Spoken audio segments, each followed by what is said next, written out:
The Wrestle Ramble is proudly partnered with WIELD Energy. WIELD is a fast-growing energy formula designed to give you laser focus without the jitters or crash. Whether you're a gamer, content creator, or just in need of an energy boost, WIELD has you covered. Visit WIELD.gg and use code WrestleRamble to save 10% off your order at checkout. A special thank you again to WIELD Energy for partnering with us here at the Wrestle Ramble.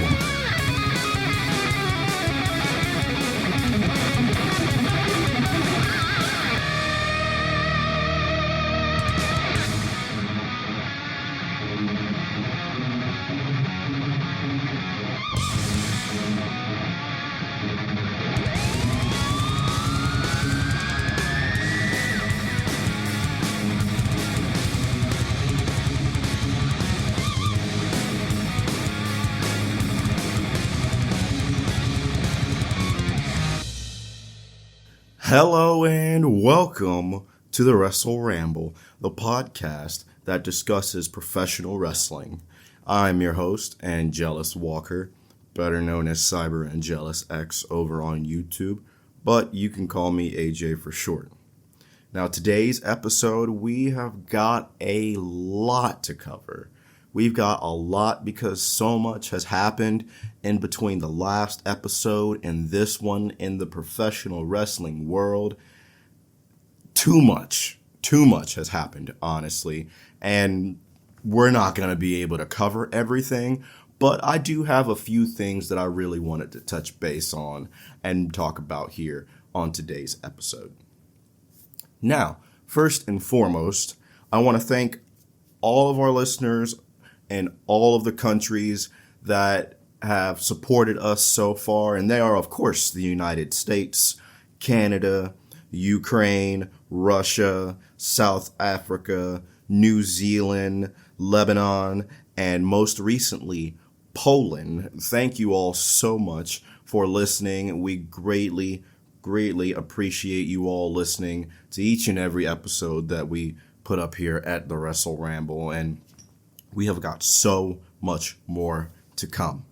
I've got a lot that I want to talk about in just relation to anything and everything professional wrestling. And we've got so much to get through. And you know what? We're not going to waste any more time. We're going to just jump right into today's episode. So today I wanted to kind of change things up a little bit and have this kind of news segment portion here before we really get into the meat and potatoes of today's episode, which of course is a dual wield episode. We're talking about Backlash from earlier this year and also Saturday night's main event. That is going to be a great show to cover, and Backlash was a pretty great show. I got a lot to say about modern day WWE, and it's been really fun to talk about the modern day stuff that's been happening with them.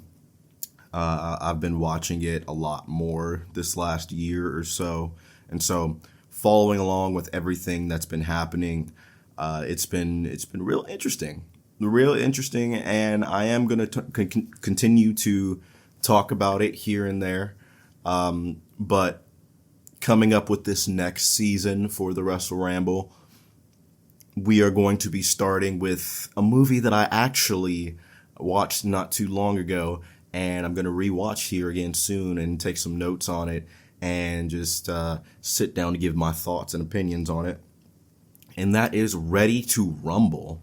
I don't know what everyone's talking about. I've heard pretty much nothing but hate for this movie my entire life. I don't know what everyone's talking about. This movie ruled ass, okay? I really enjoyed it. That's going to be episode number 1 for season 2 coming up real soon. But we have got a few more episodes to get through before we can get to Ready to Rumble. So keep a check. Make sure you come back. You have those notifications turned on. You're not going to want to miss that episode, okay? Ready to Rumble was crazy. It was my kind of movie. All right, I fucked with it. Yeah, I really enjoyed everything that happened in that movie, and that's gonna be a real fun fun time to talk about. But on that note, we're going to swap topics and we're going to head back into today's starters. We've got a little bit of news, as I said, because wrestling has been crazy. Wrestling has been crazy in all shape, form, and fashions. Starting us off, we are not too far away from SummerSlam. That's going to be real interesting. I'm going to try my best to watch that live, but if I can't, I'm going to go back the next day, watch that, and I'm not sure if I'm going to talk about SummerSlam here on the pod, but I might. Who knows? There might be something real interesting that happens with that show, and hey, Seth could come back and cash in. Who knows? And we're going to touch base on Seth Rollins here in a second. But SummerSlam is right around the corner. I'm definitely going to be watching that if I can. AML presents Battle Scars July 27th. That is actually today if you are listening to this episode. I'm going to try and get that posted on Sunday, July 27th. And that is in Alborough. I think that's how you say that. I think that's right. Alborough, North Carolina. That's going to be a great show. I'm going to be working that show. I'll be working as a cameraman again.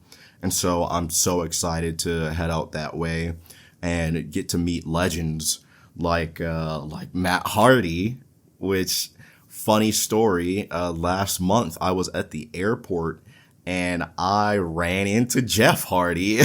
It was actually just the most random thing.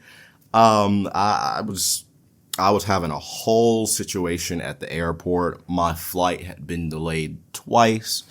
I was frustrated. I had just gotten off of work not too long ago. And so I was just going to get something to eat. And I saw a dude run past me. And I was like, whoa, where's the fire? And then the first thing I noticed was his hair. And I was like, in my head, because I was also on the phone, I was like, is that Jeff Hardy? And I just lost all fucking function, let me tell you. Okay? When I realized it was Jeff Hardy, I was like, no, wait, come back. Please. So I'm so sorry, Jeff, if I kind of came off like a weirdo. That was just completely unexpected. And I'm a huge fan. And so that was just the most genuine reaction that I could have had. So if that came off a little weird, I'm so sorry, Jeff. But I got to meet Jeff last month. Matt Hardy will be at this AML show, and he'll be teaming with George South, and they will be going up against the Andersons, Brock and C.W. Anderson. So I'm living in just a fantasy world, okay? I'm running into Jeff Hardy at the airport. I'm working a show that Matt Hardy is also going to be at. It's crazy. Psycho Boy Fodder will be going up against Gustavo for the AML World Championship. That's going to be a real good match. Can't wait to see that one. DCW presents Fight for Glory 3 August 9th at the Richard B. Harrison Gym in Selma, North Carolina. I will also be working this show as a cameraman as well, and I'm so glad to be working for DCW once again, because I unfortunately didn't get to work either DCW or AML last month, just because personal reasons. I had a family situation that I was getting squared away, so I wasn't able to make it out to those shows. So I am absolutely ecstatic to not only be back at DCW, but I get to meet James Storm because he will be at that show. And not only will James Storm be at that show, Ox Adams and TDT will be going up against Bojack for the DCW Heavyweight Championship. Xavier Stokes will take on the Infinite Man for the Prestige Championship. And Jackson Drake, the current Evolve champion from WWE, will also be in action. So it's going to be real great to see Jackson again. He'll be going up against Duke O'Connor. And Psycho Boy Fodder will also be at this show, and he will in fact be going up against James Storm. So Fodder has had a lot of those higher caliber matches with some of those bigger names in wrestling. So I'm glad to see him getting that exposure and having those matches with those bigger names. Real great on him.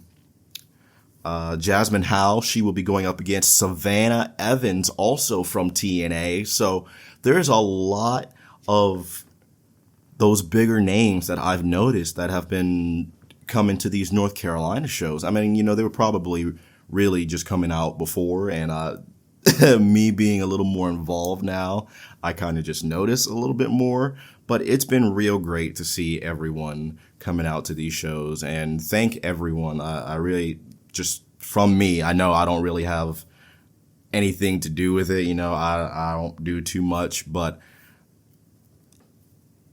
thank you to everyone that has come out to those shows and put on just the best match that they could. I appreciate it. I know the big wigs in the company appreciate it. For me, it's just great to see wrestlers that I grew up watching just right in front of my eyes. And even if I have the smallest part on the show, it means the world to me. And so if you've ever been at one of those shows where I've had the privilege to work with you, regardless of whether it was a small thing that I was doing, like just being a timekeeper, being a runner, or in the role that I'm in now as a cameraman, thank you. WWE Unreal hits Netflix on July 29th, and I will absolutely be watching that. That looks so good. And any chance I can get to see anything behind the scenes and really understand how everything goes, or at least kind of have an idea of how everything goes, I will happily take that chance. So July 29th, WWE Unreal will be on Netflix. Better believe I'm watching that. Monday Night Raw will be coming to Raleigh, North Carolina, September 29th. I don't know if I'm going to try and go to that show. It all depends on if I have anything planned that day, and it also just it depends on my financial situation. So I may or may not try to go out to that show, but if you are in the Raleigh area that day, absolutely come out to Monday Night Raw. Come out to all of the independent shows. Come out to AML, DCW. Those are just as important as Monday Night Raw. Just support wrestling in general. I've been playing Fire Pro Wrestling World a little bit more here recently, and I've been getting my rosters together, and Fire Pro Wrestling has just been hitting so far. I don't know what it is. Maybe it has something to do with the podcast and wanting to cover wrestling in a little bit more of a broader spectrum. I don't know. I've really just enjoyed not necessarily playing Fire Pro, because more than anything, I enjoy setting up the matches and then watching the simulation on Fire Pro. But man, the matches have been chef's kiss. And if you've not played Fire Pro Wrestling World, I absolutely recommend it. I do recommend getting the PC version if you can. It goes on sale a little bit more than the PlayStation 4 version. And with the PC version, you also get access to some really cool mods, which I haven't really tried myself yet, but I do plan on trying them at some point in time. it's just so much fun. I absolutely recommend it. It has a general manager mode called Fire Promoter mode. I haven't really gotten too much into that because I'm thinking that I want to do a series on that at some point. And so I'm just waiting for the right time for that. But just getting my rosters together for all of the different companies has just been so cool. And that's really the best way to describe Fire Pro Wrestling. Fire Pro is the game if you want to have multiple companies. Like, you want to have all the different companies. Like, you want to have your WCW, you want to have your TNA, you want to have your Lucha Underground, Ring of Honor, Global Force Wrestling, USWA. You want to have multiple companies. WWE is that, the 2K is that pretty, that flashy, it's backed by a bigger budget, so of course it's going to look a lot better. And it's just that simulation game, and I think that's really the key thing when thinking about Fire Pro and 2K. Fire Pro is more arcade and multiple companies. WWE or 2K is one company and it's simulation.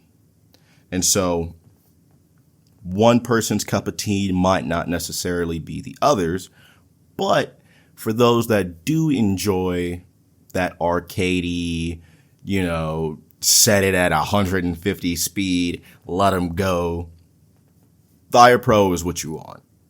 And I've been having a lot of fun with that, and I've actually been getting a whole lot of Japanese rosters together. So right now I have Dragon Gate, DDT, Pro Wrestling Noah, Stardom, New Japan, and I've just started on All Japan.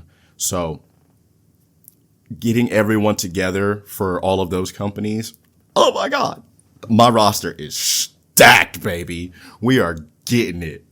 I cannot wait to just dive even further into Fire Pro, and I could sit here and I could talk about it for a good while, but we got a few more topics to talk about. So we're going to come back to Fire Pro here on another episode because I definitely want to cover that at some point. But on to our next topic. 2K25 was announced for the Nintendo Switch 2, and I'm not necessarily sold on the Switch 2 just yet. I'm not even really sold on the Switch because it really is. It's what do I want to say about the Switch? Nintendo. Oh God, fucking Nintendo. Nintendo stays on some bullshit, okay? I do not want to pay $60 for a re-released game that came out almost 10 years ago. Despite, that's the only way that you'll be able to play these games right here on Nintendo. I'm not going to pay $60. Like, I don't want to pay that for Super Mario Kart 8, which came out on the Wii U and then was re-released for the Switch. There's no reason why that should still be $60. There's no reason why Donkey Kong Country Freeze or whatever the hell that was should still be $60. There's no reason why Smash Bros should still be $60. That's just Nintendo and their fucking greed. That's literally all that is. And I'm not with that. If I catch them on a good sale, I might pick them up. And trust me, I want to have a bigger Switch collection than I do, because I only have 3 physical games and everything else is just digital stuff that I've caught on sale. So I would like to have a bigger Switch collection, but Nintendo, they're just smoking cocks if they think that I'm going to pay $60 for a fucking damn near 10-year-old game. You can miss me with that shit, okay? Next topic, AJ Styles returned to TNA at Slammiversary, and oh my god. Woo. That just like, that warms the darkest corner of my heart. To not only see AJ Styles return to TNA, but he returned with Get Ready to Fly.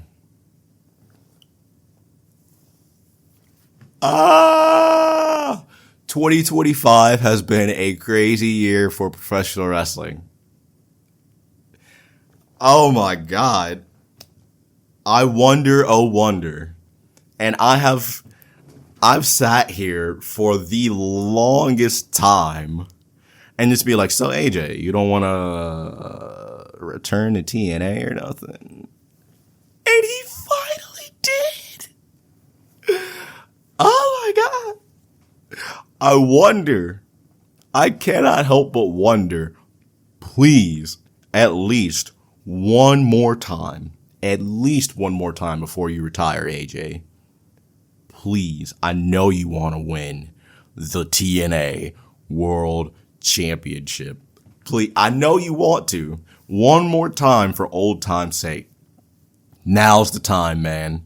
Now is the time. It absolutely just warmed my soul seeing AJ back in a TNA ring, and I would shit a brick if AJ Styles won the TNA World Championship. Which, let me talk on that for a second, because it seems like with these partnerships and these deals, TNA kind of always seems to get the short end of the stick. Remember the partnership with AEW? Who was the TNA World Champion for a good portion of that time? It was Kenny Omega, right? And Kenny is where? In AEW. So now, this partnership with the Fed, who's the current champion? Right. Trick Williams. And not only is Trick Williams still the TNA World Heavyweight Champion, which also he was chokeslammed by The Undertaker on NXT, which crazy. The Undertaker chokeslammed the TNA World Champion, a WWE contracted wrestler, on WWE programming. What the fuck is that sentence? Not only is Trick the TNA World Champ, JC Jane won the Knockouts World Championship at Slammiversary. So, in both the men's and the women's division, their main belts are held by WWE contracted wrestlers. Now, I'm all for AJ Styles winning the TNA World Championship. But at the end of the day, he is still a contracted wrestler to the Fed. Y'all don't want to, like, put the belt on someone from TNA? Now, admittedly, they're probably doing this so that way the belt gets a lot more exposure. You know, and you see the belt on NXT and you're like, oh, well, let me check out TNA. I want to see where this championship comes from. And so that might be the idea behind it. Who knows? But I don't know. That's kind of weird to me. Both men's and women's singles championship are held by WWE wrestlers. I don't know. That's just weird. But it was great to see AJ Styles back in TNA, and I hope he has a match soon. And I do hope at some point down the line, AJ does win the TNA World Championship again. Next up, There was a Jey Uso filter added to Snapchat. That was weird. I had no idea that was even a thing until my fiance showed me, and she was like, look here. I was like, what the fuck is this? So that's weird. If you want to check that out, that's available now. They do be yeeted. Nikki Bella is back, and nobody asked for that. Goldberg had his retirement match at this last Saturday night's main event. Unfortunately, coming up a little bit short, going up against Gunther, the World Heavyweight Champion, and Gunther retained, as I said. There was a post-match promo from Goldberg. I have not seen that yet, and I'll check that here out in a little bit. But I did see somewhere that a couple of people said that the promo was cut short. I'm not sure about that. I will check into that. But if that is true, that's kind of fucked up. He had his match. Give him a minute. Let him say what he has to say. It's his retirement promo. So I'm not sure what happened with that, but I will do some digging into that and see what happened there. 2K released New Jack's entrance in 2K25, and it looks bitchin'. They didn't give him his what is it called? Natural Born Killers theme from Ice Cube and Dr. Dre, which, hey, that's a bop in and of itself. They didn't give him his music for, obvious reasons, but but no worries. I'm sure somebody's gonna edit that into a YouTube video here at some point. If they don't, I will. Yeah, I have to get a game first. So if someone's feeling generous and they want to help me get 2K25, I'd greatly appreciate it. I think that's a good middle ground right there. We're going to pause on the news and we're going to go ahead and jump into today's episode. And with today's episode being a dual wield, I'm going to run through Backlash, and then we'll come through, we'll finish up the rest of the topics, and then we'll jump right into Saturday night's main event. So, ladies and gentlemen, with that being said, let's go ahead and jump into Backlash.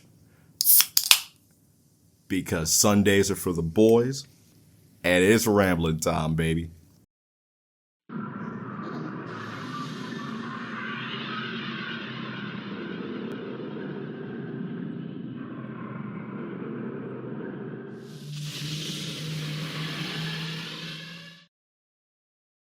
Is your job affecting your health? Do you become fatigued? Does working take time away from family and social events like watching wrestling? There's an easy solution. Sue your boss. See, the great thing about this country is you can sue anyone for pretty much anything, and you'll probably win, or at least get a settlement. At the firm of Rakin & Ponzer Personal Injury Attorneys, we can show you how falling down and howling like a sissy can result in a large damage award from your employer. We also specialize in awards for injuries suffered in auto, bus, and train accidents, and can even train you to throw yourself in front of a bus and pretend to be injured. Hey, that's why they pay for insurance. Call the law offices of Rakin & Ponzer and get ready to enjoy a life of luxury.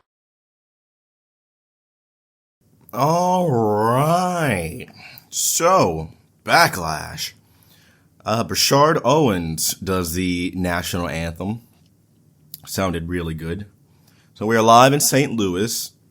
We are in Randy Orton's stomping grounds. And so our first couple of shots, we just see everybody arriving to the arena. Pat McAfee, Gunther, Larry likes bubs, Becky Lynch, Randy Orton, everyone's here. All the stars are out. We get an opening video package, which is just going over pretty much everything that happened at WrestleMania. And then we jump into the first contest for tonight, which is the Fatal 4-Way match for the United States Championship. First, we get LA Knight. Then we get Drew McIntyre, Big Daddy Drew. We get Damian Priest, and then Fatu. That's my fucking guy right there. I love Jacob Fatu. I love the different versions of the United States Championship. And I love all of the different versions that are in wrestling right now. So obviously you have the WWE version. A couple years ago, New Japan had the IWGP United States Heavyweight Championship. Really liked the design of that. It was very unique. The NWA has the United States Heavyweight Tag Team Championships. That, I don't know. I never really thought about the United States title being a tag title, but it works. It works. And those, I'm not necessarily the biggest fan of those designs for those tag belts, but I think I might have to watch the NWA a little bit more. If I watch it a little bit more, then I might be able to get used to the design. But as it stands right now, it's not one of my favorite designs. And then, of course, also back in the Fed, they have the Women's United States Championship. But I also have always liked the WCW United States Championship. And so pretty much really any version of the United States title. They've all had things that I've really liked, and I've been pretty much a fan, a majority of all of the different versions that I have seen. LA Knight starts off great. He starts off going after everybody, just like a house of fire. At one point, Damian Priest hits a Hurricane Rana on Fatu from the top rope, which that's a big boy coming off the top ropes. The first half of the match, though, was really just Damian Priest and LA Knight in control. Jacob at one point hits a pop-up Samoan drop on Damian Priest on the barricade, which that was fucking gnarly, bro. Oh my god, that was fucking crazy. There was a "We Are Awful People" sign. Not only was this sign at Backlash, it was also at Saturday night's main event. So I guess we are just awful people. So next up, LA Knight is laid out. Drew McIntyre is in the Tree of Woe position, and then Fatu is on the top rope.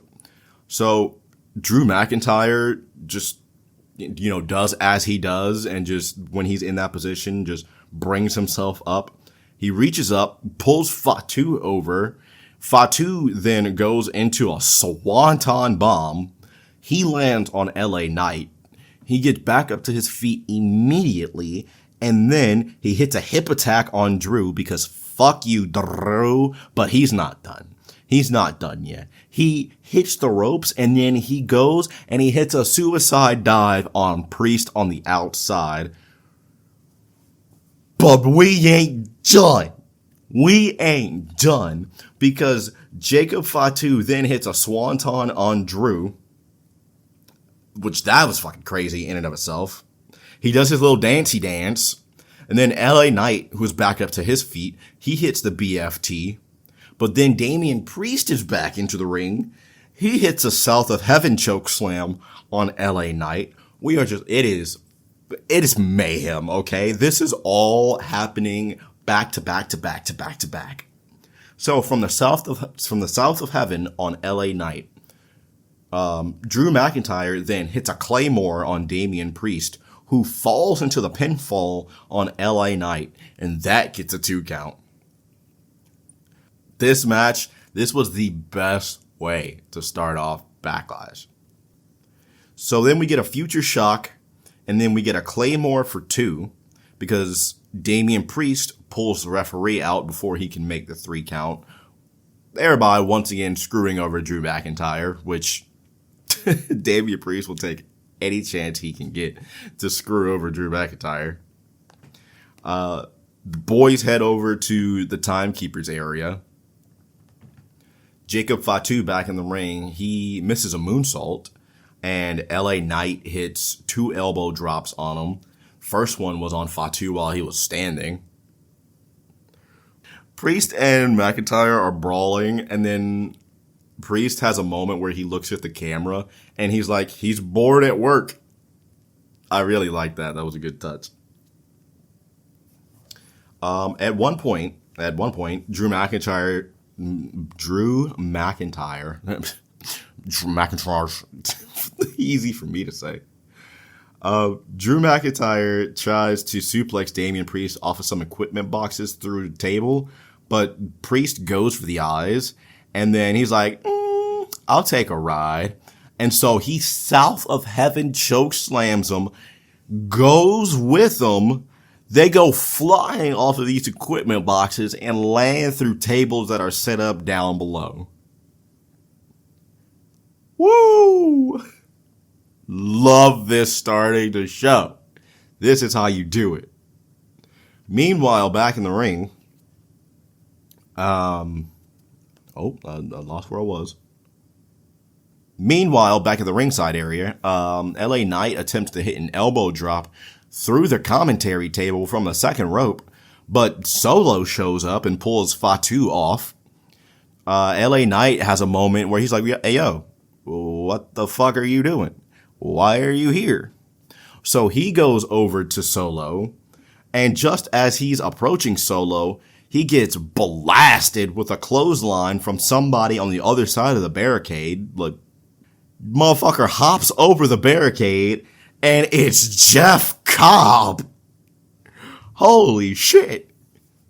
Jeff Cobb, that boy. They're calling him JC Mateo now or some shit like that. And honestly, I don't really like that. So whenever I see him, that's just, he's Jeff Cobb. Fatu looks at him like, the fuck? They get back in the ring, hip attack on LA. He hits the moonsault, and then that takes us home. Jacob Fatu retained the United States Championship, thanks in part to Solo Sikoa and a debuting Jeff Cobb. Holy crap, what a way to start off Backlash, man. Loved that. We roll right into our next match, which is a championship match. It's Lyra versus Becky, and we get a video package to start us off. And I think I thought it was just funny how they win the tag titles at WrestleMania. The next night on Raw, they lose, and Becky is like, hey, fuck you, you fucking loser.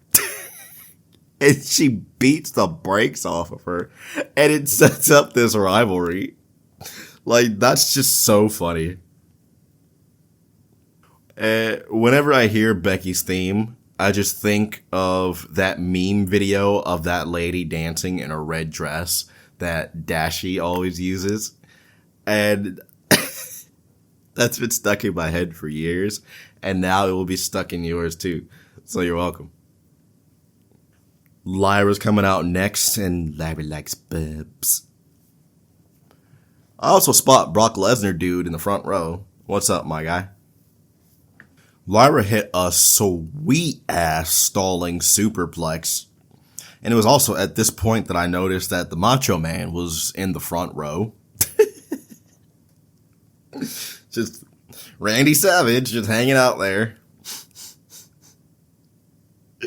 That was pretty cool, though. Real good cosplay for Macho Man. I really like that. Becky hits a manhandle slam, and Lyra kicks out at 2. And Becky actually hit about 3 manhandle slams in this match, I think. And Lyra was able to kick out all of them, so impressive.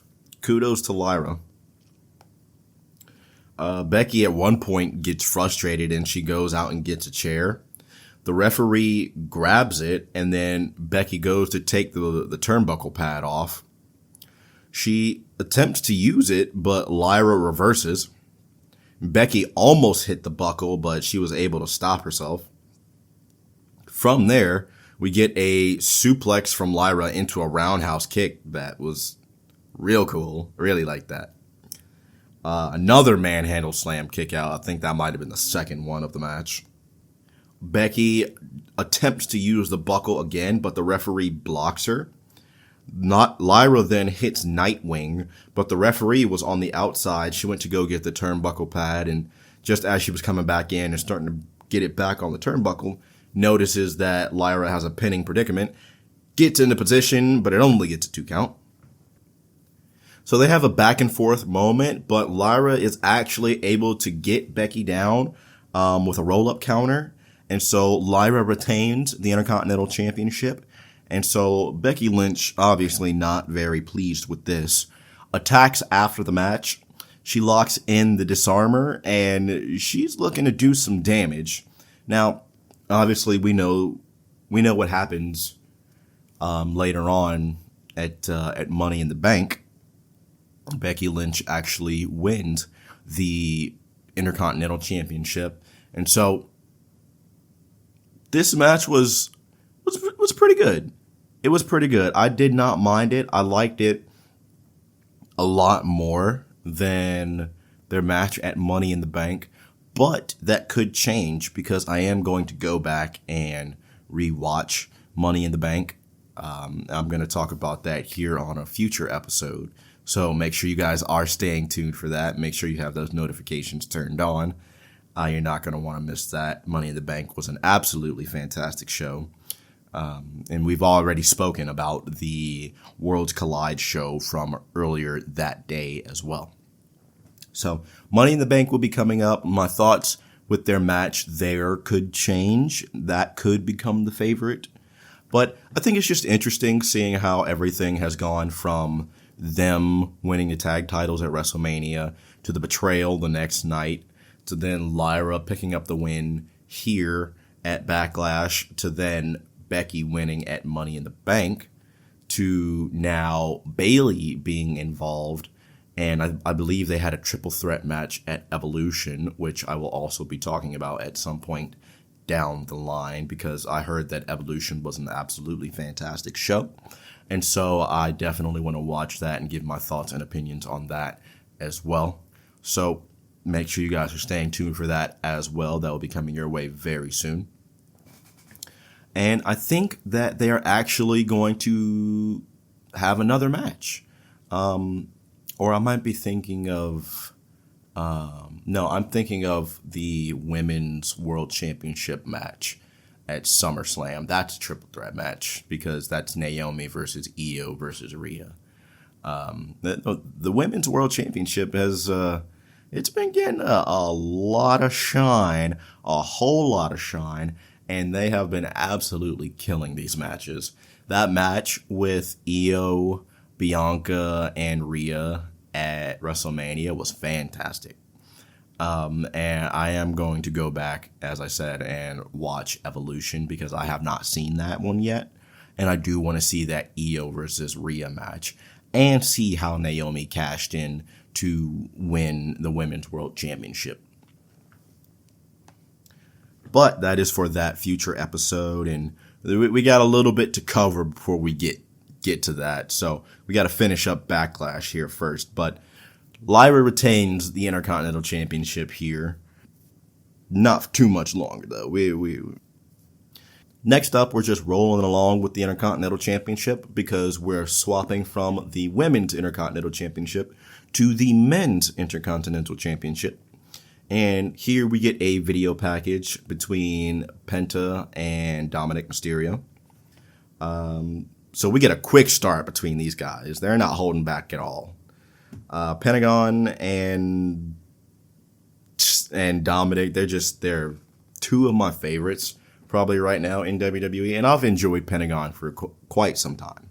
I've been a fan of Penta ever since Lucha Underground, and whenever he was rolling with Vampiro and the stuff that he did in AAA with Ray and the stuff that he also did in AEW. I've always been a fan of Penta, and it's crazy that I've been watching him since like 2015, 2016, something like that. And just seeing how he's progressed from Lucha Underground and watching the stuff that he did in AAA, then AEW, and now seeing him in WWE and seeing how much he's improved. He's really stepped up his game, and he's really deserved the spotlight that's been shined on him since he's came to WWE this year. So between him and Ray, I hope they absolutely win all the belts. They absolutely deserve it. They've been killing it for a long time. And same thing that I said with Pentagon can also apply to Ray, because I've also enjoyed everything that I saw from him in Lucha Underground all the way to AAA, AEW, and now on SmackDown in the Fed. Dominic says he's the greatest Intercontinental Champion, and he's been saying that since 5 minutes after winning the belt at WrestleMania. And hey, look, Dominic has got pull, apparently, because he's Rhea, Liv, Roxanne. Like, this man has got game. It's got to be the mustache. Dirty Dominic Mysterio is just out here collecting gold and breaking hearts, and that's just what the Judgment Day is about, apparently. Judgment Day has been cleaning up on gold, though, let me tell you. Like, that's crazy. They held both the men's and the women's tag titles on Raw, and Dominic is the Intercontinental Champion. Oh, and don't forget, I almost forgot, Liv also has the that championship that she won in Saudi Arabia last year.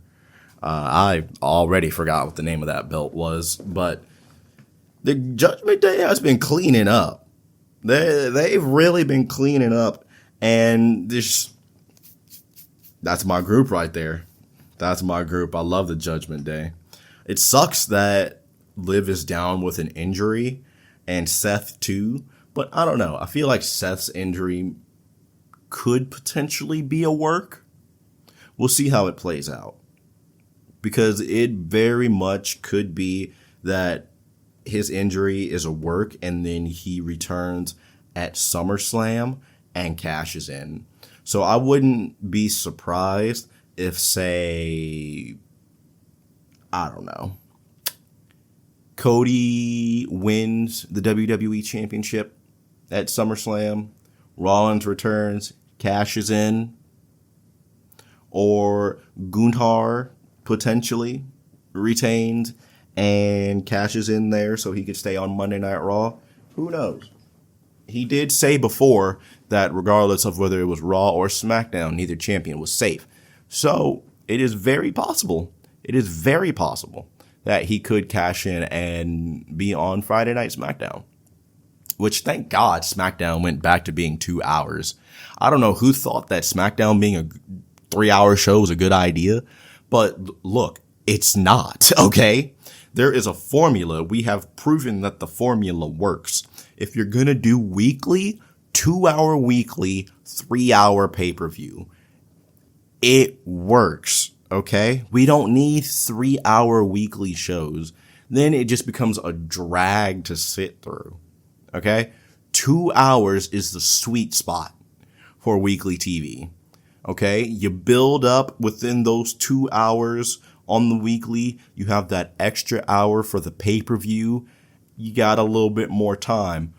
That's where you have the payoff. Okay, we don't have the 3-hour weekly because then it just turns into everybody just losing their shit more than what they already do. Okay, so 2-hour weekly, 3-hour pay-per-view.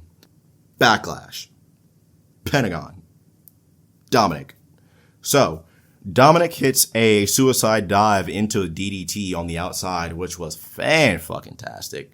I really have enjoyed seeing Dominic mature in the ring, and the more he adds into his arsenal and the more he has those big-time matches, the better he'll become. And it's so weird to see adult Dominic, because a good portion of the time whenever I see him, I still see that frosted-haired, tip, blonde kid playing the PSP from 2005. But Dominic he's pimping now. Let's just be real. He's got hoes in different area codes. Okay? That's a man right there. That's the Intercontinental Champion. The greatest Intercontinental Champion, if you ask him. Penta hits a crossbody from the ring post on Dominic on the outside. And how does Dominic return? Well, he returns in kind with Liv Morgan's move. He hits an Oblivion, which that gets a 2 count.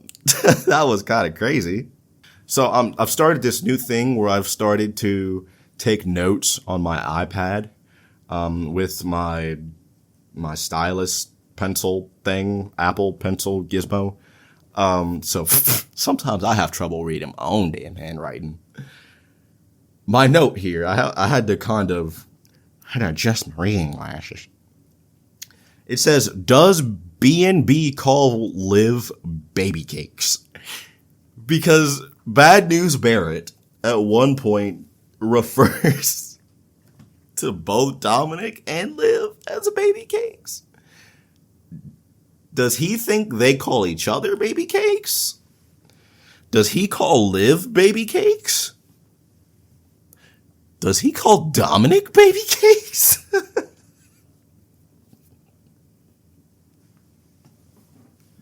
I need answers. But Penta hits a Mexican destroyer on the apron, and it looked like it fucking killed Dominic. Everyone does destroyers now, and I hate it. Remember when it was only Petey Williams doing the Canadian destroyer? Yeah, we should go back to that. J.D. McDonough, because Jordan Devlin wasn't fine. JD tries to intervene, but he fails miserably. Penta hits a tope. Oh, my word. Penta hits a tope and takes out Carlito and JD. While the referee is distracted by Finn Balor, Penta is on the ropes, and Grande Gable headbutts Penta. What is Chad's obsession with the luchadors?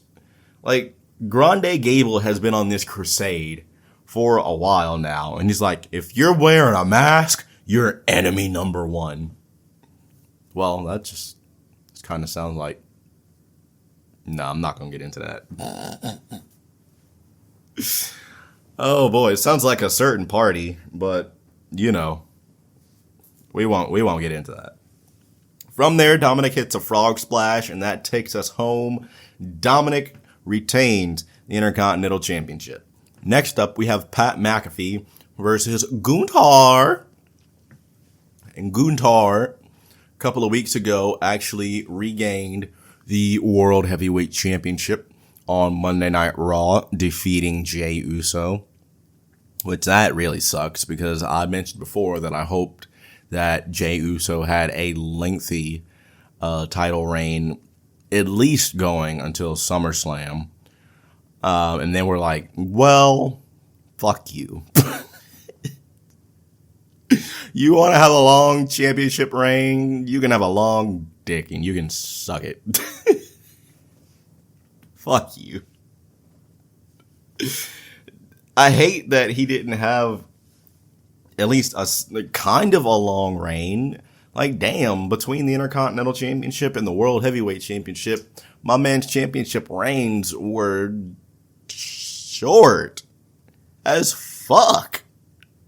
Like, damn. Y'all didn't want to give him a little bit of time to develop as world champion?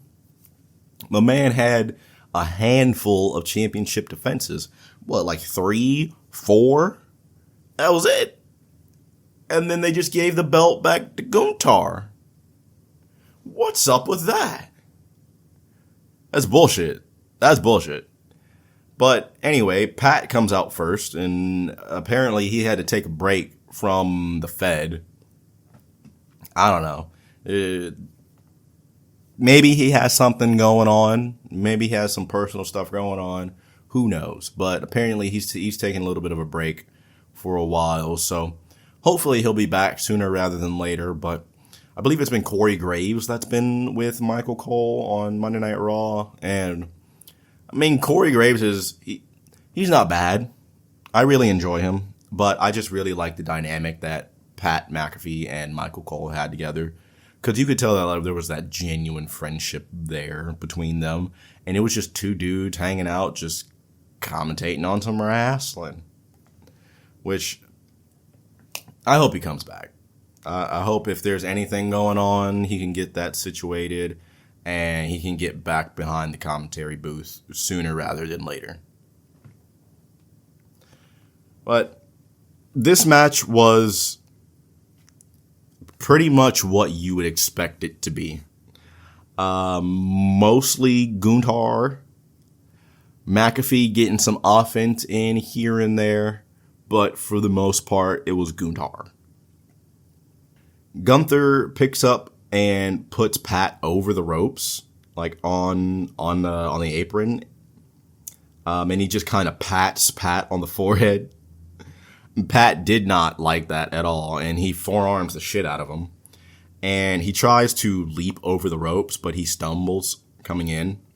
But he was able to rebound relatively quickly, and he got a couple of forearms in, and then he goes to hit the ropes, but he runs into a chop. He runs into a chop and immediately gets shut down by Gunther. I do like how the cameraman has started to shoot on the apron like they did in WCW. I really like that shot. And I'm not entirely sure if I'm allowed to do that like at DCW or AML. I should probably ask someone, because I do feel like that's a really good shot. I know me personally, that's one of the shots that I enjoy seeing whenever I'm watching wrestling, and I've always enjoyed that shot, even as a kid watching WCW. I really enjoyed that. That was one aspect that they did that the WWF didn't necessarily do. So the fact that they have started to do that, I really enjoy seeing that. And as a cameraman, as long as I have permission, I actually would like to try and do that shot and have that be a shot that I regularly go to whenever I'm working a show. At one point, Pat exchanges chops for a second, but he gets a boot to the fucking mush from Gunther. The crowd is chanting, "You tapped out," very loudly to Gunther. He's not too happy with that one. But Pat slaps Gunther, and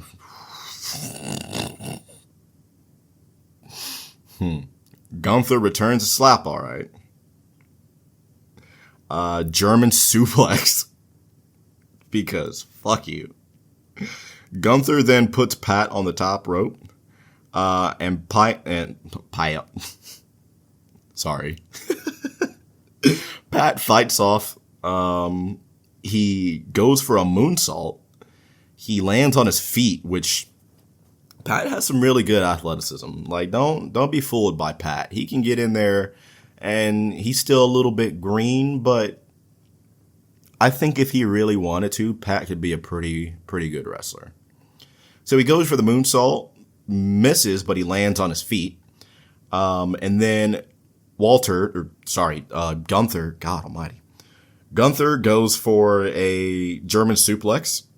Pat flips out of that, lands on his feet again. He hits a PK kick to the back, which it does almost nothing to Gunther. Gunther pretty much just shrugs it off like he's a damn fly.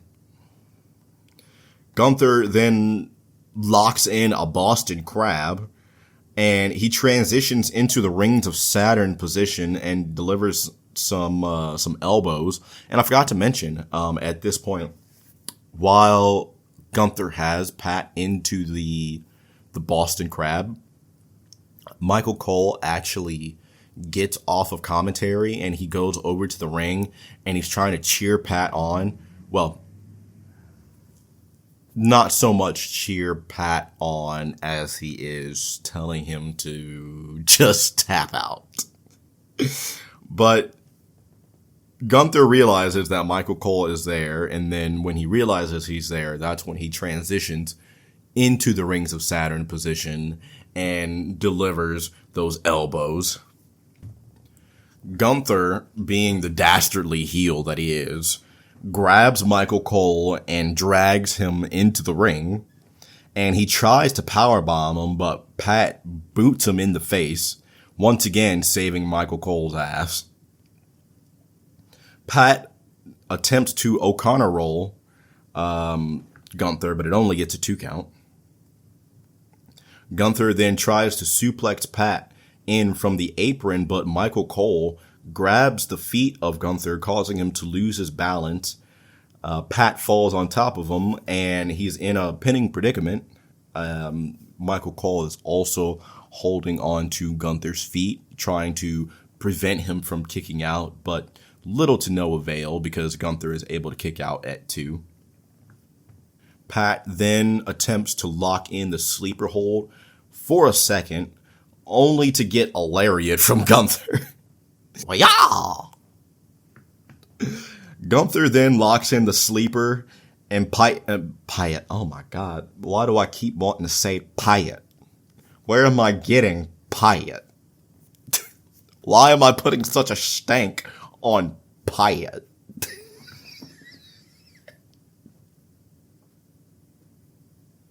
Who the hell is Pyatt?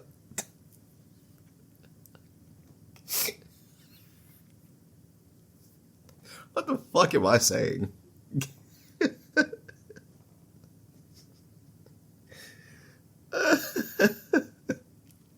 What the fuck?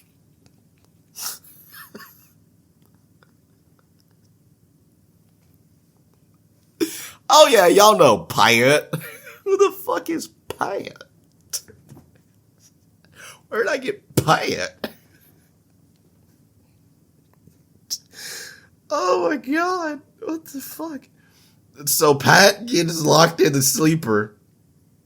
And he tries to fight off. He gets to his feet with a couple of elbows, but he gets tossed right back down.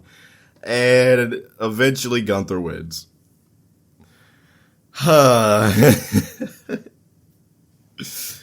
After the match, though, Gunther shows respect as Pat gets back up to his feet.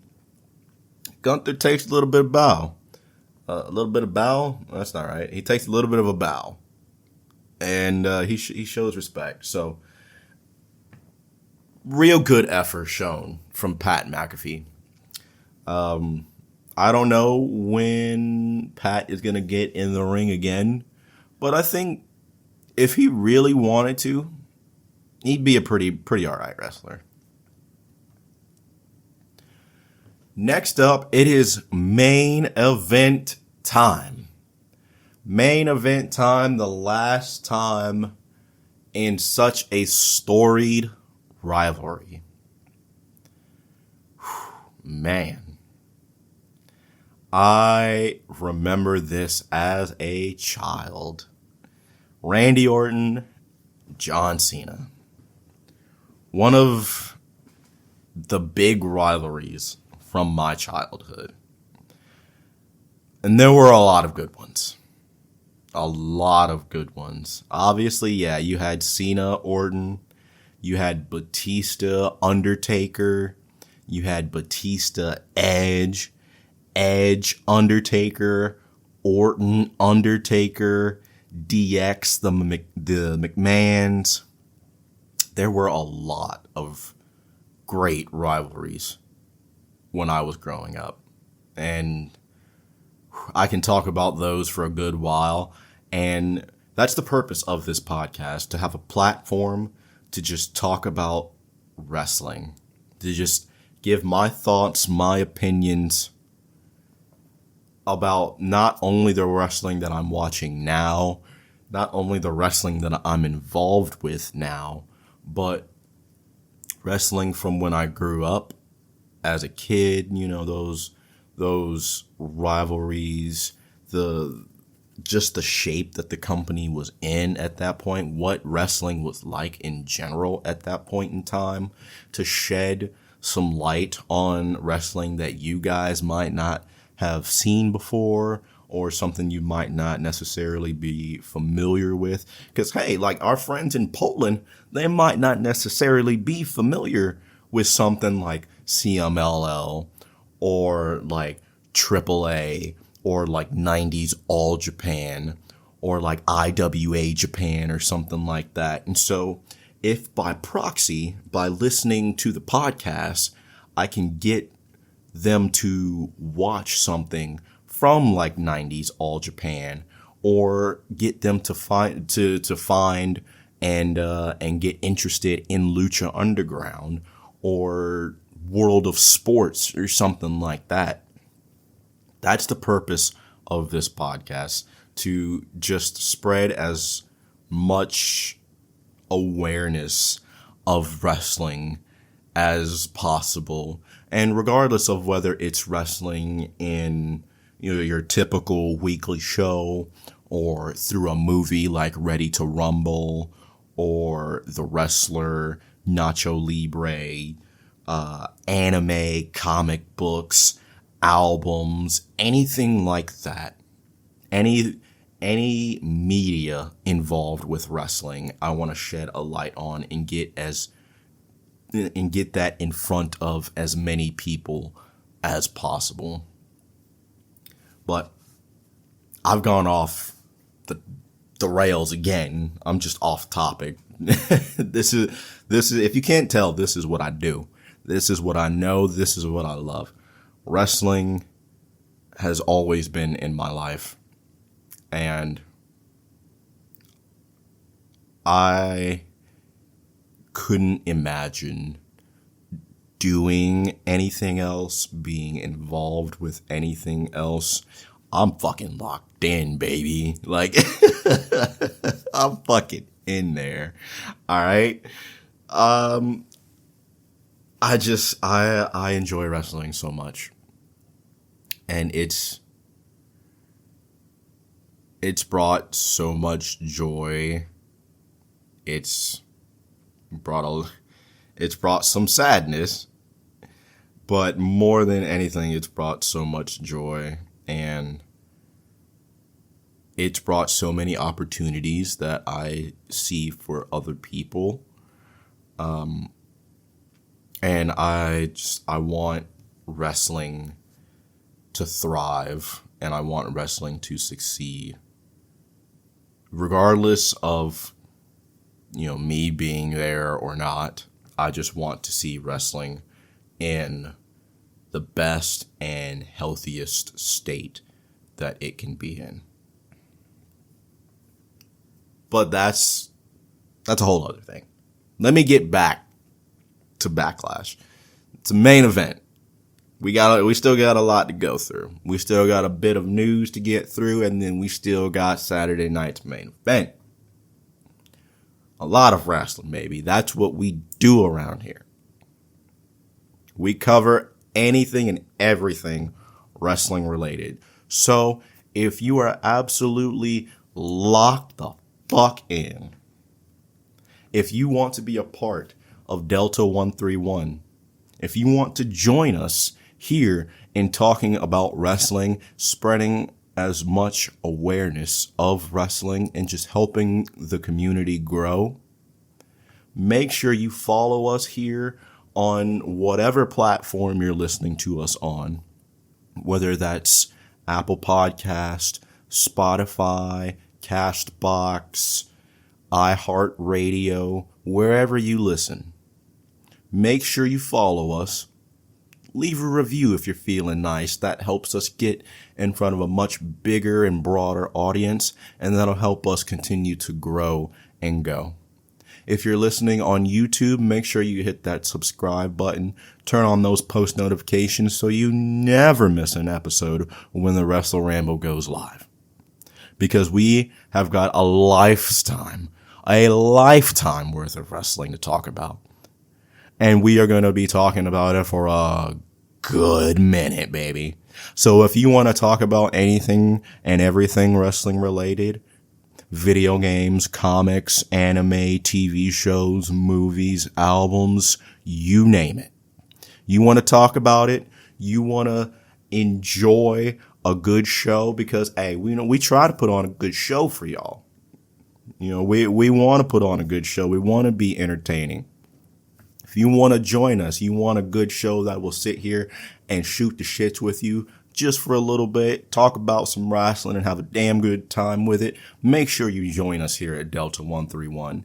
Hit that follow button, leave a review so that way we can get in front of a bigger audience. Subscribe, hit that like button, help us grow because we got some wrestling to talk about, baby. And with that being said, we're going to go ahead and jump into the main event because this is a rivalry. This is the rivalry. This was the rivalry from Monday Night Raw in like 2007, 8, 9, for literally like 3.5 years straight.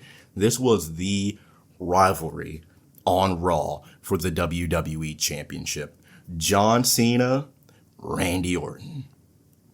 That's going to be a great time to talk about too, because I definitely want to talk about some of their matches from 2007 and talking about Randy Orton from 2009. What a menace to society. Okay. Make sure y'all stay tuned for that. But Cena's retirement here. Oh my gosh, man. This Cena's retirement has really been for the fans that grew up watching him. And that is so appreciated. And I know that he's playing the bad guy on TV, but it's still bittersweet. Like, I'm glad he's in a heel role, and I'm glad I get to see him in a heel role finally. But it is bittersweet because it is his retirement tour, and so I'm sure that was just one thing that he wanted to mark off the bucket list before he retired. I'm glad I get to see him retire. But man, I am no good with retirements. I remember a couple years ago, it's about 6 or so years ago, whenever I watched Kagetsu retire in Stardom. That was so hard, man. That was hard. Sting retired a couple years ago. Triple H retired. Undertaker's retired. Like, everyone's retiring. I can't handle it. Randy Orton said he's got about 10 years left. AJ Styles is talking about retiring. No. Please. I can't handle it. Oh, man. But this match was pretty damn good. Let me tell you. So at one point, John Cena actually tries to leave, and Randy Orton is like, I think the fuck not. Bring that ass back here, boy. So Orton goes out after him, takes his ass back in, and man, it's like between Randy and Punk. Whenever Cena was in the ring with them, it was like he took 10 years off the clock. It was almost like watching one of their matches from, I don't know, say 2010. In a similar way to the Punk and Cena match from Night of Champions. That felt very similar to like a 2011 match between the two. But Cena hits his comeback. He hits the 5-knuckle shuffle, the whole 5 moves of doom. We go through all that. However, at one point, Orton actually reverses the FU. He hits his comeback, and then he goes for the DDT, but John Cena is actually able to reverse that and counters into the STFU. At one point, the FU gets countered into the RKO, a la their match at Bragging Rights 2009, I think.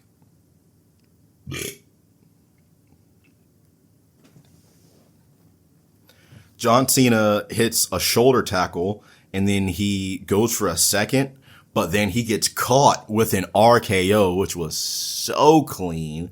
And that actually reminded me of Randy Orton's match from SummerSlam 2014, where he was going up against Roman Reigns, and Roman was going for the spear, and Randy caught him coming in with the RKO. That, oh my God, that is still one of my favorite RKOs. That was so clean. Like, not only that, that look that Randy Orton had at that time, the taped wrist, the gray trunks, the look that Roman had, he still had the Shield look, not entirely, but he has some color on his vest and his pants, like it was blue, I believe. And later on that year, he had a gray attire, or like gray, just like part. You know what I'm saying, right? Fucking, I'm not a fashionista. Fucking, the gear was black and it had gray accents, I guess, something like that. I wasn't really a fan of that gear, but I prefer the look that he had from SummerSlam 2014 with the blue. But both of those gears that Randy and Roman had for that show, those are two of my favorite attires worn by them. And the fact that they also had that sweet ass spot in the match, that's probably one of my favorite matches between the two. And that's probably one of my favorite matches from SummerSlam. But the shoulder tackle gets countered into the RKO here, and it only gets a 2 count. Randy Orton then at one point goes for a punt, but John Cena moves. He was able to get out of the way, and he hits an FU, but that only gets 2. John Cena mocks Randy Orton with the taunt, and then he goes for the punt. Like, he literally steals Randy Orton's punt, or his taunt, where he's like down on the ground and he's banging on the mat. So Cena goes for a punt, and Orton goes for the RKO. Cena shoves Orton into the referee. Cena then hits the FU, catches him, finally hits it. However, we have no referee. John Cena goes and he grabs the championship belt. RKO. Only gets 2. Cena and Orton are on the outside now. And Orton has devious intentions, but John Cena attacks from behind. Orton hits an FU into the commentary table. That had to hurt like a bitch. Randy also gets tables. He hits an FU through the tables set up on the outside. Back in the ring, RKO only gets 2.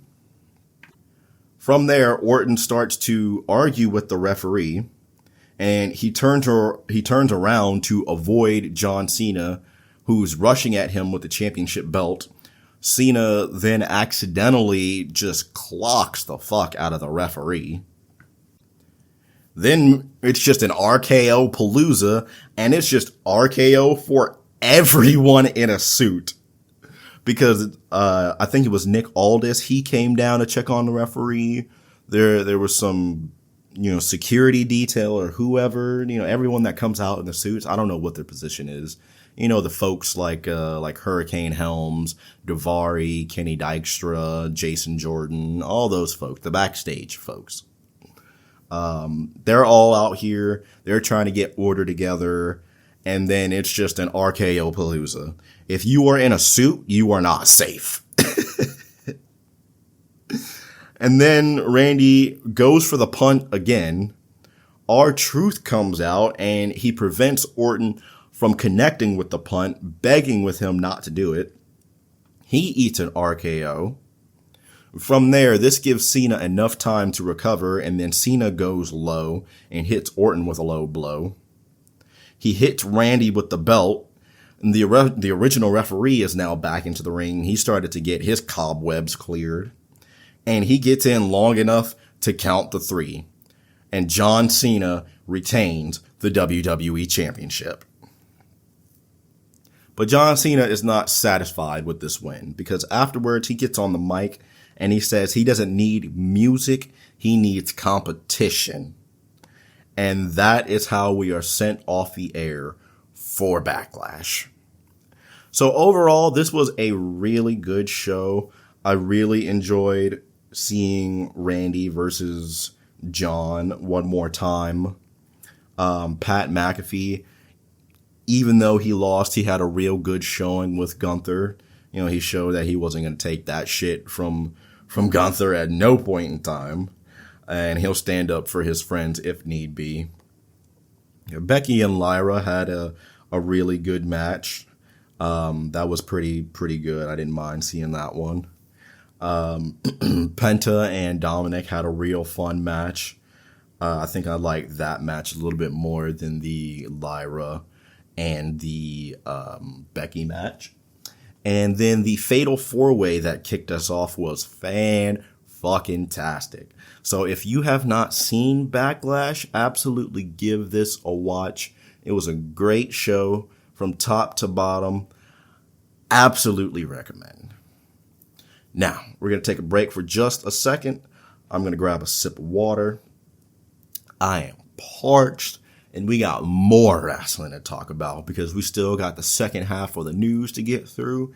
And then after we get back through that, we will be jumping into Saturday night's main event from May 24th from the Yuengling Center in Tampa, Florida. So we will take just a quick break, and we will be right back.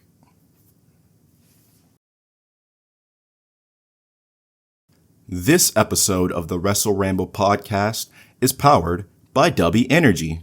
WIELD is a fast-growing energy formula that'll get you laser-focused, and there's no worries about jitters or the crash afterwards of a typical energy drink because it's sugar-free.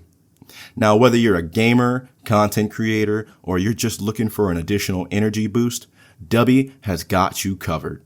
Make sure to visit w.gg and use code WrestleRamble, and you'll save 10% off your order at checkout.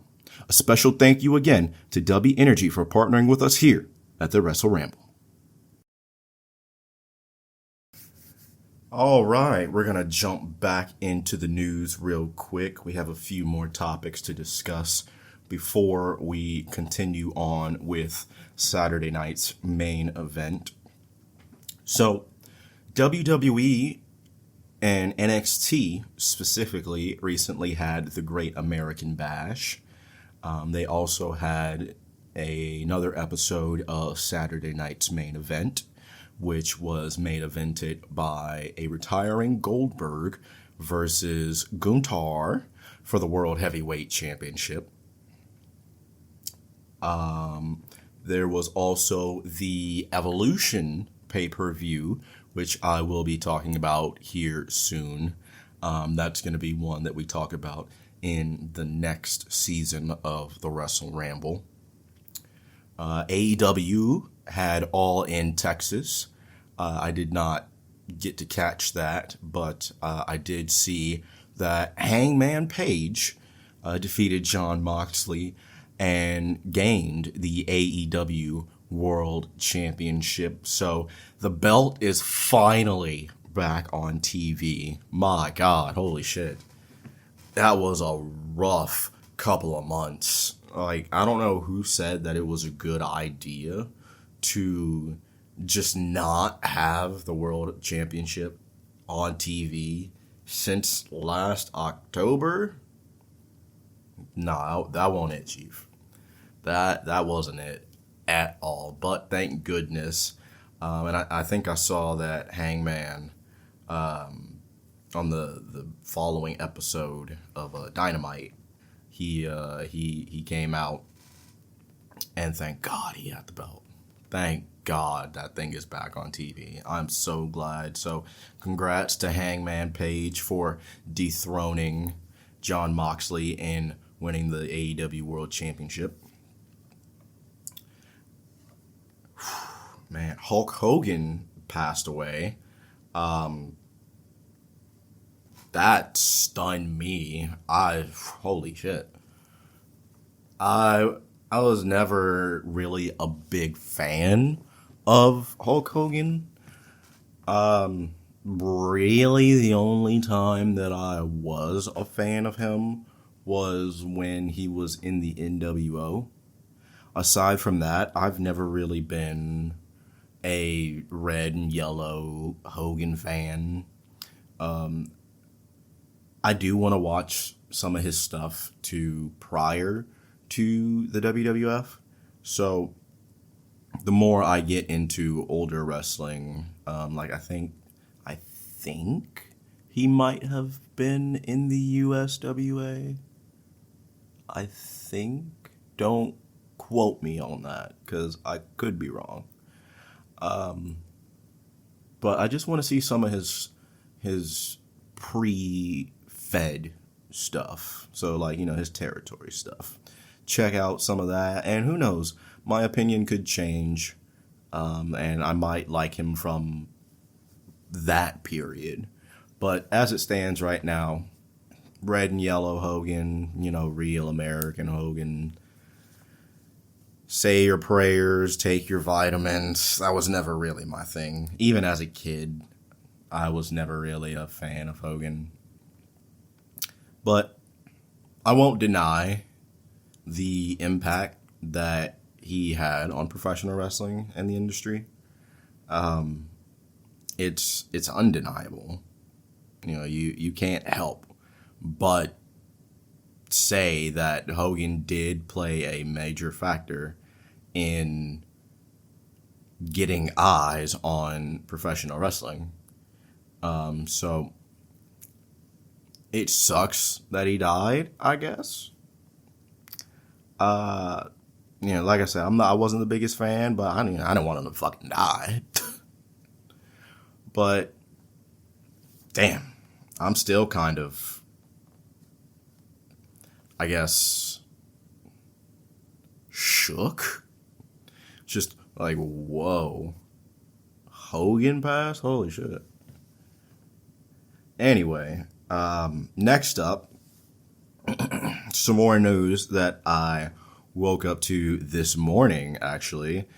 Dominic Mysterio took a little trip down to AAA, and he attacked Dragon Lee Vikingo, and also Grande Ludwig was there too. So that's setting up for a fatal four-way coming up at AAA's next show, and that's real interesting. I might have to watch that. I do have one of the Triple Mania shows in my watch later on YouTube, so I'm gonna watch that at some point.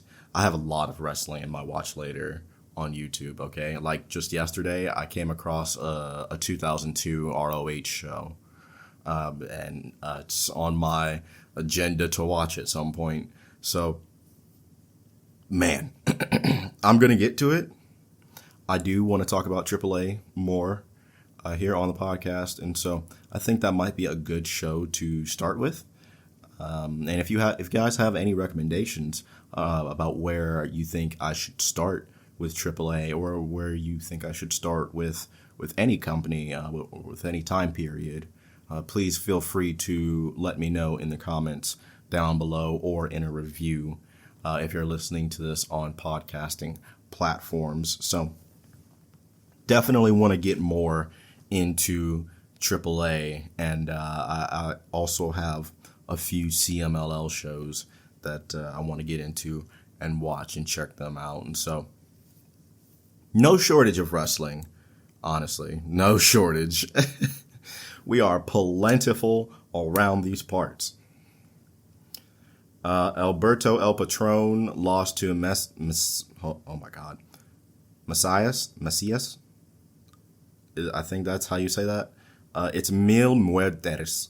Is that right? Mil Muertes from Lucha Underground. Alberto lost to Mil Muertes, and now he has to leave AAA. So we will see where Alberto heads next.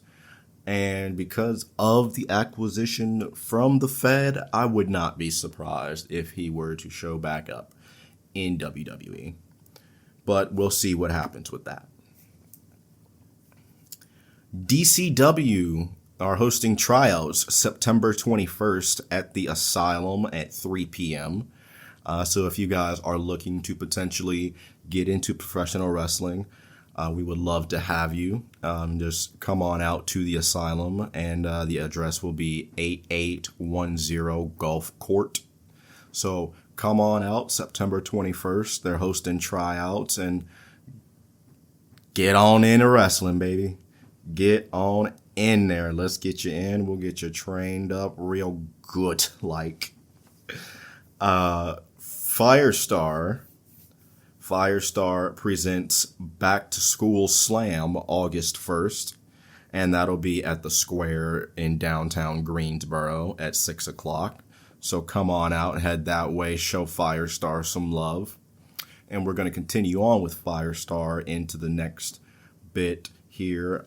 Wrestle Revival 12 will be August 30th. And that will be at the Sportsplex in Greensboro. And you can see all of your favorites like Gringo Loco, Killer Kelly, and Jackson Drake will be at that show as well. And so come on out. It's a great experience. Family fun wrestling for the whole family. August 30th at 7 o'clock, the Sportsplex in Greensboro. Firestar Pro Wrestling presents Wrestle Revival 12. Whew, that is a whole lot of good information right there, baby. And like I said at the top of the news, SummerSlam is right around the corner, and that will be main evented by John Cena versus Cody Raheem Rhodes 2 for the WWE Championship. Man, oh man, it's the first 2-night SummerSlam. I can't wait to watch it. It's going to be fantastic. We are eating good right now, wrestling fans. We are living good. We have got so much. We're just lapping that shit up. Okay? So much goodness, and I cannot wait to just dive into it. Just gimme. Dive in as much as I can. But, ladies and gentlemen, that is going to wrap up the news here on this episode. And now we are going to jump right into the next bit. We've covered Backlash, and now we're going to go right to Saturday night's main event from May 24th of this year, 2025. Live from the Yuengling Center in Tampa, Florida. We had an interesting show. A very interesting show. We're going to talk about it. We're going to dive right into it. So, first and foremost, I love the retro opening for the show. I love the look, the theme. It feels like 80s wrestling in a modern setting, and I love it. I love that shit right there. I'm just eating it up. I love the whole theme for Saturday night's main event, and I even made a ring for it in Fire Pro. Did that yesterday, and I'm actually going to toss up a match here in a second, just because you know what? We need more wrestling. We need more wrestling. You know what? On this show, we need more of wrestling. So, we start off here, Saturday night's main event. Jesse the Body Ventura and Joe Tessitore. They are not my favorite at all. And I think I saw somewhere online, I don't know how true it is, but I think I saw that Jesse isn't going to be on Saturday night's main event anymore. If that's the case, fucking huzzah, okay? If you want to have him do like some backstage stuff, maybe have him be, an interviewer or just a regular figure that's only on Saturday night's main event every now and again, cool. I don't mind that. But he's not my favorite. Joe Tessitore is also not my favorite. Joe is kind of dull to me. Between him and Bad News Barrett, I don't know. I don't really vibe with that commentary team. But that's just me. So, our first match here, we get Seth Rollins, and we get one half of Braun. One half of Braun versus Sami Zayn and CM Punk. And the match starts with a brawl because these guys just cannot stand each other, okay? They want to just whoop each other's ass to the nth degree. Okay, so of course this match starts off with a brawl. Were you expecting anything less? Sammy and Seth start us off. Braun Breaker, what a fucking guy. Holy shit. Braun leaps from the ring to Sami Zayn, who was draped across the commentary table, just effortlessly. What a fucking freak. Like, holy shit. Like, that athleticism is crazy. That's a big boy to be flying at you from that distance. I'm just saying, okay? That's a big boy right there, okay? So, whenever Braun does this match is like 2 minutes old. I shit you not. Punk at one point hits a code red, and I was surprised as all hell. But between Punk just pulling out random pile drivers a couple years ago on Raw whenever he had that match, and then John Cena returning with a Hurricane Rana in kind. Speaking of John Cena, hold on. Y'all remember whenever John Cena used to do like a springboard stunner in like 2015, 2016, some shit like that? No, like 2015? Because I feel like I remember seeing him on Raw hit a springboard cutter on Cesaro. That just popped in my head randomly. But anyway, between Punk doing a pile driver a couple years ago and now just busting out some code reds, he's like, hey, you know, my arsenal is it's a mixed bag. You never know what I'm going to throw. So Punk takes out Rollins with a crossbody over the ropes, and Braun runs into an exploder suplex from Sammy. Sammy's looking like he wants to hit the Yakuza kick. Sorry, I can't call it the Helluva kick. That's stupid. So, Yakuza kick. Sammy looks like he wants to go for it, but Heyman grabs Sammy's foot to distract him. Meanwhile, you see in the background fucking big Bronson Reed comes over the barricade and fucking plows through CM Punk. Holy shit. Right through the barricade, just demolished Punk. There won't no coming back from that. That man was dead. I love the barricade breaking spots. It always looks pretty damn well. For the most part, it looks pretty damn good because it does have its moments. Let's be real. But for the most part, more times often than not, I love the barricade breaking spot. So Bronson comes through and plows through Punk, right through the barricade. Spear from Braun Breaker, and that sends us home, and Braun and Seth pick up the win. So immediately after the match, you know, their tensions are high. We don't know that this is an alliance yet, and so Braun Breaker and Bronson Reed, they have a stare down for a minute, but Seth comes in between, and then Seth just hugs Bronson, embraces him, and then Braun shake hands.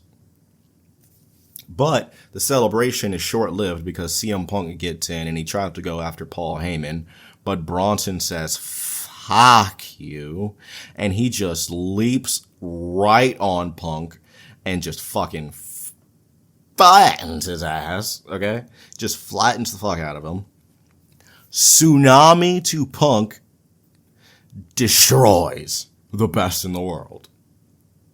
And this group, I think they're called the Empire. We're not entirely sure yet. That's unconfirmed. Next up, we have Chelsea Green versus Zelina Vega for the United States Championship. And we get a replay of the last match between the two. Chelsea has a hot start, and she wants to get that United States Championship back.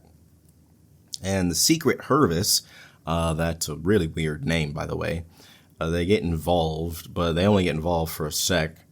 There's not too many things that I really wanted to touch base on with this match. I'm seeing towards the end, Zelina She hit a code red from the second, and that's what got us the 3 count. And somehow in that process, Chelsea Green got a busted nose, but Zelina Vega, off the code red from the second, retains the United States Championship.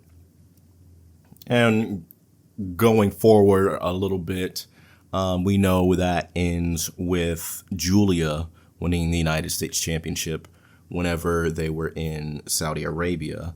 I think that was a Friday night SmackDown episode. So the current United States champion is Julia.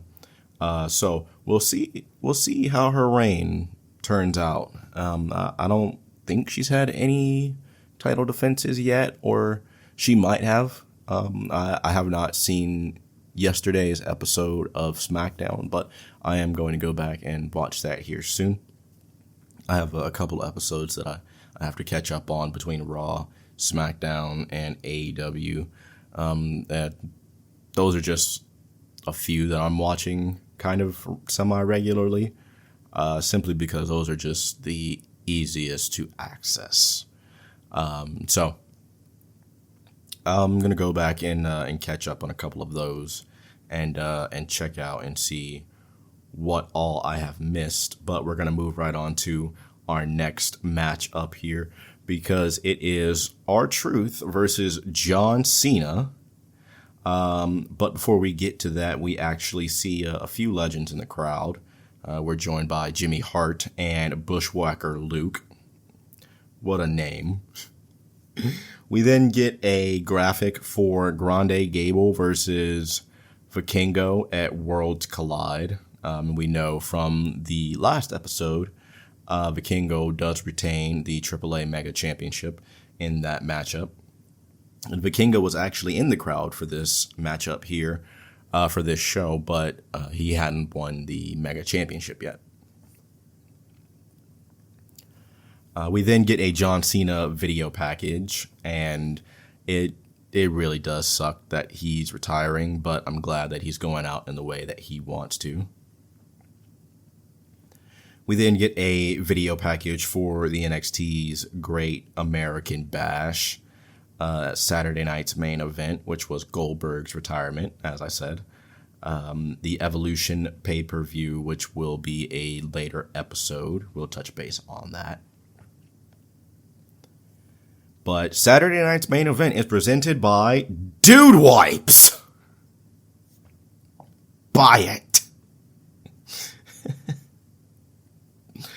First up, we get John Cena making his way out, and then we're joined by Ron Cena, who is here in full-on John Cena gear. And you know what? It works. It works, but this whole thing with R-Truth worked until it didn't. Because I still want to know why, in a few promos apparently, he has said, my name is Ron Killings. Put some respect on my name. But WWE, the graphics, the commentary team continue to call him R-Truth. So, hey, I want to be Ron Killings. Okay. R-Truth. Wow. Oh, fuck you. Oh, man. As Lillian does John's intro, there's a sign behind him on hard cam, and it's John as Schmeagle, and he's saying, my precious, to the WWE Championship. He's in orange. John's in orange. It is fucking perfect. Like, that could not have been any better if it tried. Ron makes his way out to the ring, and Michael says that he's decked out in old school Cena gear, yet the gear that R-Truth is wearing definitely says farewell tour. So you might want to check that, Mr. Cole. Ron, throughout the match, does like the whole John Cena shtick. He does Cena's whole entrance. Then John says, fuck out of here, and clotheslines the fuck out of him. John does the 5 moves in slow motion, and I don't know if he could have done these any slower if he tried. Truth does the 5 moves. He hits the FU, but that gets a 2 count. He then locks in the STFU, but John gets to the ropes. Cena then goes and gets the WWE Championship, and he goes to hit Truth with it, but he pauses and he contemplates like what am I doing? Like, he has a look on his face like he's questioning his actions and his decisions. And then he gives the belt to the ref. And then as the ref goes to put the championship on the outside, Cena goes low, he hits the FU, and he gets the 3 count. After that, he grabs the WWE Championship, and then he smashes R-Truth in the face and just walks right out of the ring. Damn, it feels good to be a gangster. While he's leaving, we can hear "Thank You, Cena" chants, and I think that's the fans, at least a good portion of the fans, realize that this is all just I don't even know. Despite Cena's actions, he's still very much loved, and everything that he has done for the company, for the fans, for everyone, it is appreciated. So I think that's why, despite what we've seen, he still continues to get those "Thank You, Cena" chants. Next up, we are treated to a cage match. It is Damian Priest versus Drew McIntyre. And we get a video package. And from that video package, we transition to backstage, and it is world champion Jey Uso, who is running into the WWE champion John Cena. John tries to play mind games and get in Jay's head, saying, "You wouldn't want to lose to a YouTuber now, would you?" And from there, we get a few shots of the crowd, a few more legends in the crowd. Lillian is going through the rules, and Jesse the Body Ventura, he's here on commentary for this match. He's just pretty much like, fuck all that. She literally says that you can walk out through the door, but I guess he wasn't listening because Jesse the Body Ventura. Presented by Dude Wipes. McIntyre doesn't want to wait, and he attacks Priest as he's entering the cage. And Priest, in this matchup, he's the first to taste the steel, and that can't taste good. That cannot taste good at all. Priest at one point tries to go for the Razor's Edge from the top rope, but Drew is able to fight it off. And Priest gets 2 off the South of Heaven chokeslam at one point in this matchup. Drew McIntyre superplexes Priest off the top of the cage. Oh my goodness. That was mean.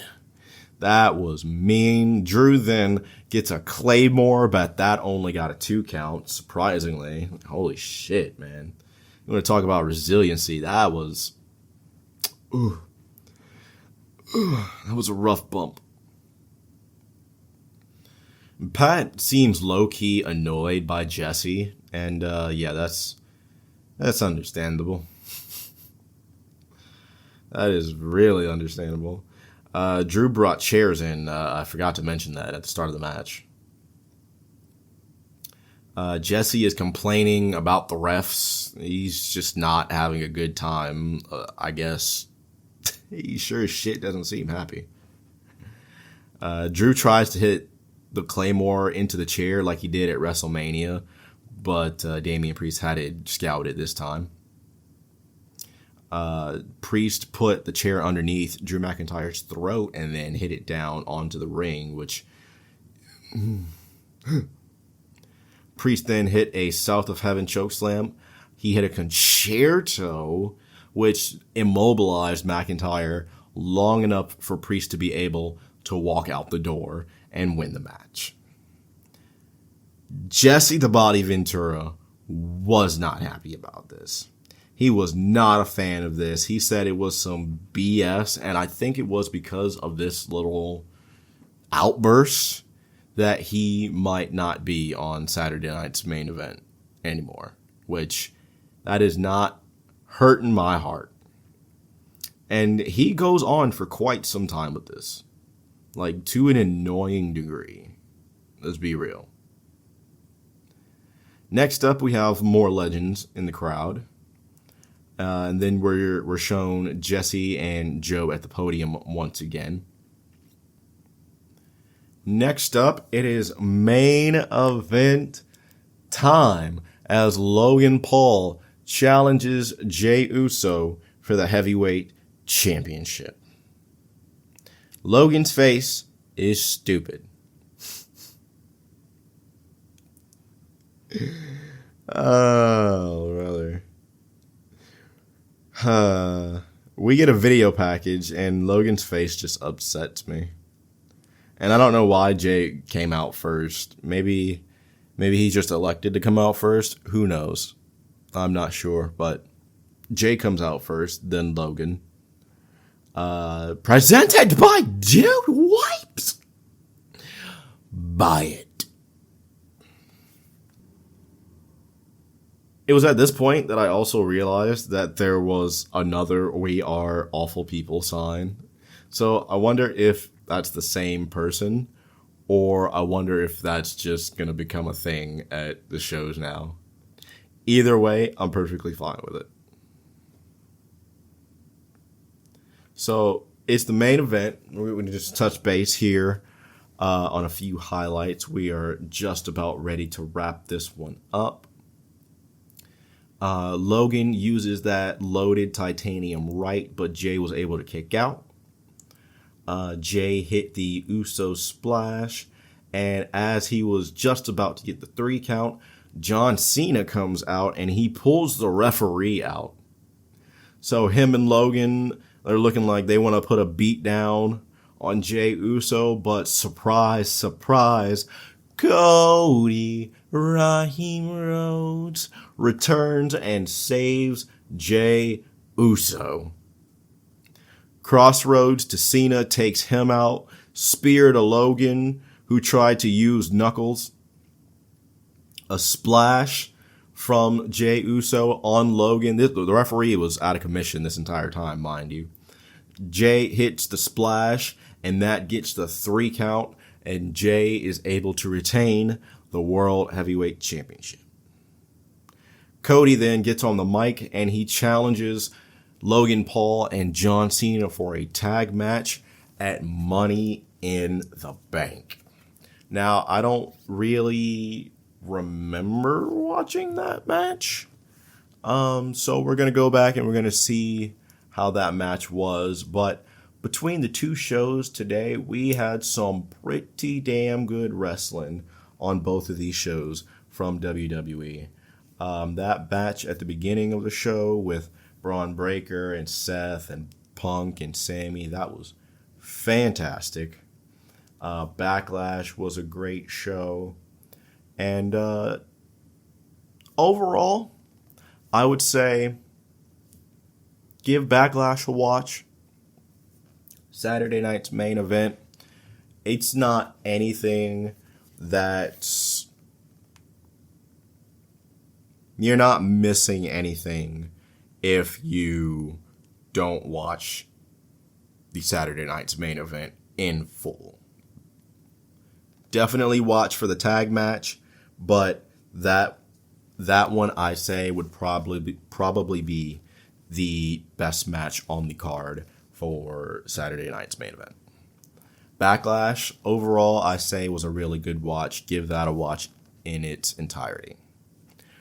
But with that being said, that is going to wrap it up for us here on this episode of the Wrestle Ramble, this dual wield episode. I know it was a little bit of a longer one. I am going to have to go back and kind of cut some things out here and there.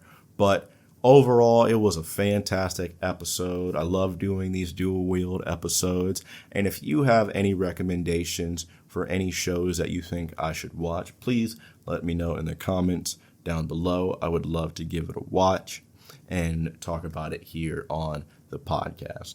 And if you have anything in relation to wrestling that you would like me to talk about or review, please let me know and I will do my best to try and find that. Or you could send it to me, leave a link in the comments down below, and I will grab that and give it a watch. But with that being said, ladies and gentlemen, thank you so much for joining us here today. If you are listening on podcasting platforms, please make sure to give us a follow. Leave us a great review, as that'll help us continue to grow and go and get in front of a bigger and bigger audience. If you're listening on YouTube, make sure you hit that like button, subscribe, and turn on those post notifications so you never miss an episode when the Wrestle Ramble goes live. We will be coming back real soon. We got a few more episodes, and then we're going to wrap up season 1. We're going to have a little bit of a break in between, and I'm going to figure things out for season 2, and then we're going to get the ball rolling with that. But we already know that episode 1 for season 2, we're going to be talking about Ready to Rumble. But that is going to do it for us here today on this episode. Thank you once again for joining, and we will catch you all on the next episode of the Wrestle Ramble.